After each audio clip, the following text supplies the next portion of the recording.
सात फेरों के साथ 7 जन्मों तक साथ निभाने की कस्में खाने वाली वो पत्नी केवल 7 मिनट में अपने ही पति को चाकुओं से गोद कर मार देती है। फिर यहाँ भी नहीं रुकती है, वो उसके प्राइवेट पार्ट को काट कर उसको फ्राई करके चटनी के साथ खाती है। हेलो नमस्कार आदाब सत श्री अकाल, कैसे हैं आप सब दोस्तों। ये कहानी ब्राज़ील से निकल कर आई है।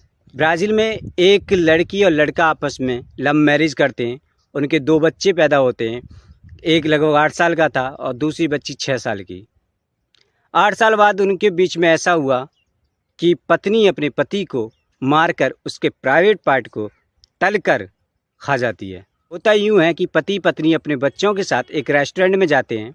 वहाँ अपने बच्चों को बर्गर पिज़्ज़ा ऑर्डर देकर वो वहाँ से निकल जाते हैं। बच्चों को रेस्टोरेंट में छोड़कर वो अपने घर की तरफ निकल जाते हैं। उसके बाद पत्नी वहाँ पर अपने पति का कत्ल कर देती है, उसके प्राइवेट पार्ट को काटती है और उसको तलकर खा जाती है। कुछ घंटे इंतज़ार करने के बाद जब वो दोनों वापस रेस्टोरेंट नहीं पहुँचते हैं तो रेस्टोरेंट के मालिक को उन पर शक होता है। वो फ़ौरन पुलिस को बुलाता है।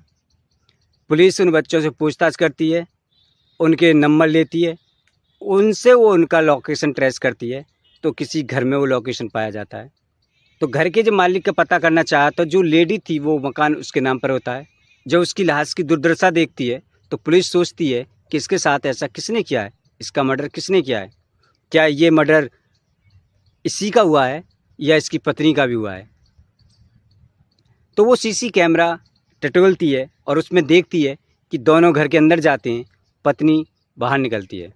पुलिस को ये तो कंफर्म हो जाता है कि मर्डर करने वाली उसकी पत्नी है, लेकिन ऐसा क्यों किया गया है इस बात से थोड़ा पर्दा उठाना बाकी था। पुलिस उस लेडी को गिरफ्तार करती है। पुलिस उससे पूछती है तुम मार तो उसको पहले ही चुकी थी, तो उसके प्राइवेट पार्ट को क्यों काटा, क्यों उसको तलकर खा गई। तो पत्नी कुछ ऐसा बताती है जिसे सुनकर सारे सन्न रह जाते हैं। वो कहती है कि शादी से हमारा सब कुछ ठीक चल रहा था, अच्छा था, हम दोनों में अच्छी खासी शारीरिक संबंध थे, सब मज़े आ रहे थे, संतुष्ट हो रही थी, मैं अच्छी खासी पिल भी रही थी। लेकिन जैसे जैसे उम्र बढ़ती गई इसका ढीला होता चला गया, मेरे कोई मतलब का नहीं रहा। जब ये मतलब का ही नहीं रहा तो हम दोनों के बीच में लड़ाई झगड़े होने लगे और लड़ाई झगड़ा केवल हमारे शारीरिक सुख को लेकर रहता था। जब ये दे नहीं पाया तो फिर इसका जीना ही बेकार था, मैंने छुड़ा दिया और जो चीज़ मेरे काम की नहीं उसे मैं काट के खा गई। उसे गंभीर धाराओं के तहत यानी कि उस पर हत्या लगाकर जेल भेज दिया गया है। दोस्तों ये कहानी सुनाने का मकसद किसी का दिल दुखाना नहीं है, किसी की भावना को ठेस पहुंचाना नहीं है, केवल आपको जागरूक करना है। होशियार रहिए, समझदार बनिए। आपको ये कहानी आपको कैसी लगी, अच्छी लगी हो तो चैनल को ज़रूर सब्सक्राइब करें, लाइक करें। इसी तरह की कहानी हम और भी लेकर आते रहते हैं। मिलते हैं अगली वीडियो में, तो बाय।